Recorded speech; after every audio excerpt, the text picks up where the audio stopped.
Kini saya berada di Terengganu Darul Iman, negeri yang penuh dengan sejarah dan orangnya pun ramah. Ini kita panggil acuan ke apa? Tak, acuan pun boleh, tapi acuan ni bila sebut acuan jadi kuih lah kan. Ya, gitu. Jadi kita panggil chop. Ada permintaan nak, boleh tak saya nak warna hijau? Boleh ke tak boleh? Tak boleh. Dia melanggar. Melanggar tak boleh.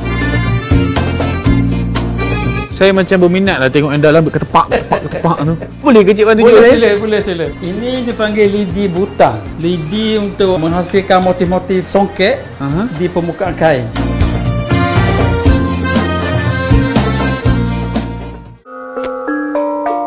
Ni alat yang disebutkan tadi. Inilah salah satu alat utama yang kena ada.